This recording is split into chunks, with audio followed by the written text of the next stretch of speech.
গাজায় যুদ্ধবিরতি ও ইসরায়েলকে সামরিক সহায়তা বন্ধের দাবি পূরণ না হওয়া পর্যন্ত বিক্ষোভ চালিয়ে যাওয়ার কথা বলেছেন যুক্তরাষ্ট্রের শিক্ষার্থীরা। যুক্তরাষ্ট্রের গুরুত্বপূর্ণ সব বিশ্ববিদ্যালয় ক্যাম্পাসে তাঁবু তৈরি করে অবস্থান কর্মসূচিও চালিয়ে যাবেন তারা। যুক্তরাষ্ট্রের বিশ্ববিদ্যালয়ের ক্যাম্পাসগুলোয় কয়েক সপ্তাহ ধরে ফিলিস্তিনিপন্থীদের টানা বিক্ষোভ চলছে।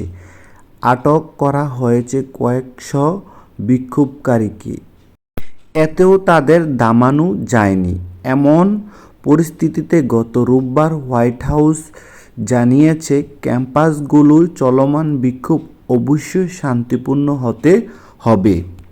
1960-এর দশকে ভিয়েতনাম যুদ্ধ ও নাগরিক অধিকার আন্দোলনের পর যুক্তরাষ্ট্রের শিক্ষা প্রতিষ্ঠানগুলোতে সবচেয়ে গুরুত্বপূর্ণ হচ্ছে ইসরায়েল বিরোধী এই আন্দোলন। ভিয়েতনাম যুদ্ধের প্রতিবাদে শিক্ষার্থীদের সেই বিক্ষোভে ব্যাপক ধরপাকড় করা হয়েছিল, যার পরিপ্রেক্ষিতে শান্তিপূর্ণ বিক্ষোভ কর্মসূচি সহিংসতার রূপ নিয়েছিল। এবারও বিক্ষোভকারী শিক্ষার্থীরা বলে আসছেন তাদের এই বিক্ষোভ শান্তিপূর্ণ, তবে বিশ্ববিদ্যালয় প্রশাসন এই বিক্ষোভকে তাদের কার্যক্রমে ব্যাঘাত বলে মনে করছে। প্রশাসনের পক্ষ থেকে ক্যাম্পাসের শৃঙ্খলা রক্ষায় পুলিশকে ব্যবহার করা হচ্ছে। পুলিশের হাতে শিক্ষার্থীদের ধরপাকড়ের বিরুদ্ধে ক্ষোভ ছড়িয়ে পড়ছে যুক্তরাষ্ট্র জুড়ে। সর্বশেষ গত শনিবার যুক্তরাষ্ট্রের অন্যতম বিদ্যাপীঠ হার্ভার্ড বিশ্ববিদ্যালয়ে বিক্ষোভ ছড়িয়ে পড়েছে। সেখানে ফিলিস্তিনি পতাকা নিয়ে শিক্ষার্থীরা গাজায় ইসরায়েলি হামলা বন্ধের দাবিতে বিক্ষোভ করেছেন। গত সপ্তাহে নিউ ইয়র্কের কলম্বিয়া বিশ্ববিদ্যালয় ক্যাম্পাসে বিক্ষোভের অভিযোগে 100 শিক্ষার্থীকে গ্রেপ্তারের পর এই বিক্ষোভ ব্যাপকভাবে ছড়িয়ে পড়তে থাকে।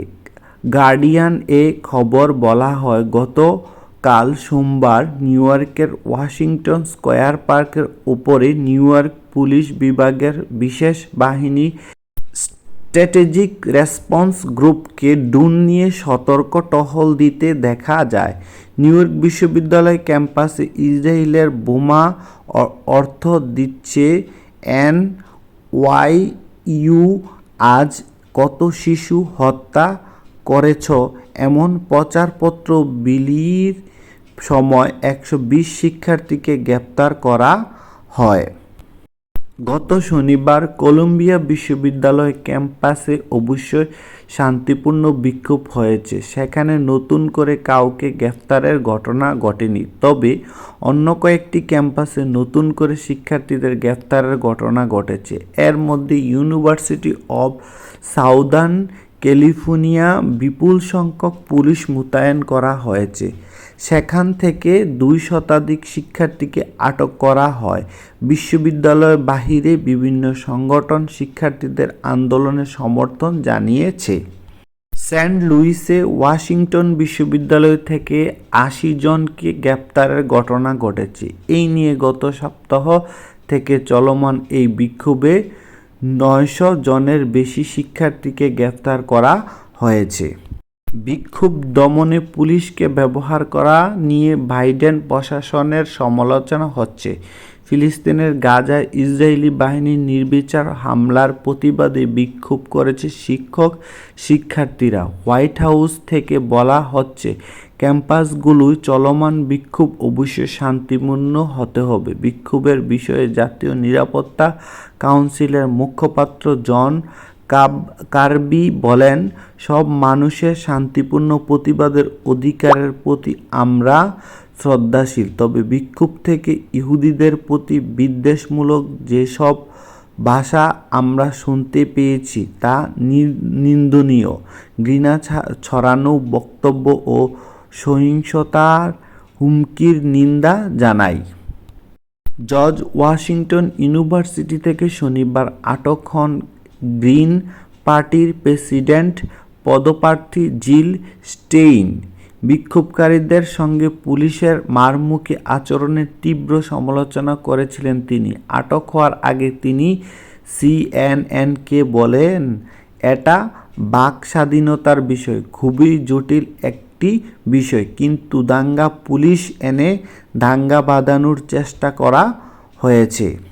কয়েক সপ্তাহের মধ্যে বেশ কয়েকটি ক্যাম্পাসে ফাইনাল পরীক্ষা শুরু হওয়ার কথা রয়েছে। এর মধ্যে বিক্ষোভের মধ্যে California state polytechnic university, Humboldt campus সহ কয়েকটি ক্যাম্পাস বন্ধ করে দেওয়া হয়েছে। চলছে অনলাইন ক্লাস। ওয়াশিংটন বিশ্ববিদ্যালয়ে এক বিবৃতিতে বলা হয়েছে, যেসব শিক্ষার্থীকে গ্রেফতার করা হয়েছে তাদের বিরুদ্ধে অনুপ্রবেশের অভিযোগ আনা হবে। গত রোববার ইয়েল ইউনিভার্সিটির পক্ষ থেকে সতর্ক করে বলা হয়েছে, যারা ক্যাম্পাসে তাঁবু গেড়েছেন এবং ইয়েলকে অস্ত্র উৎপাদনের সহযোগিতা থেকে সরে আসতে বলছেন তাদের বিরুদ্ধে শৃঙ্খলাভঙ্গের অভিযোগ আনা হবে। তাদের বিশ্ববিদ্যালয় নিষিদ্ধ করা সহ গ্রেপ্তার করতে বলা হবে। ইয়েল শান্তিপূর্ণ বিক্ষোভ সমর্থন করলেও নীতিমালা ভঙ্গের বিষয়টি সহ্য করবে না। গত রোববার পুলিশ ভার্জিনিয়া টেক বিশ্ববিদ্যালয় থেকে শিক্ষার্থীদের গ্রেপ্তারের পর সেখানকার পরিস্থিতি স্থিতিশীল হয়েছে বলে দাবি করেছে। যুক্তরাষ্ট্র জুড়ে এই বিক্ষোভের বিষয়টিতে মার্কিন প্রেসিডেন্ট জো বাইডেন নজর রাখছেন। জাতীয় নিরাপত্তা কাউন্সিলের মুখপাত্র জন কার্বি রোববার এবিসি নিউজকে বলেন, মার্কিন প্রেসিডেন্ট জো বাইডেন গাজায় যুদ্ধ নিয়ে শিক্ষার্থীদের গভীর অনুভূতির কথা জানেন। তিনি এটা বুঝেন। একে সম্মান করার কথা তিনি আরেকবার বলেছেন। জন কার্বি বলেন, শান্তিপূর্ণ বিক্ষোভের অধিকারকে তিনি সম্মান করেন। মানুষের দৃষ্টিভঙ্গির কথা জানানোর ও জনগণের সঙ্গে তা ভাগাভাগি করার অধিকার সবার আছে, তবে তা হতে হবে শান্তিপূর্ণ।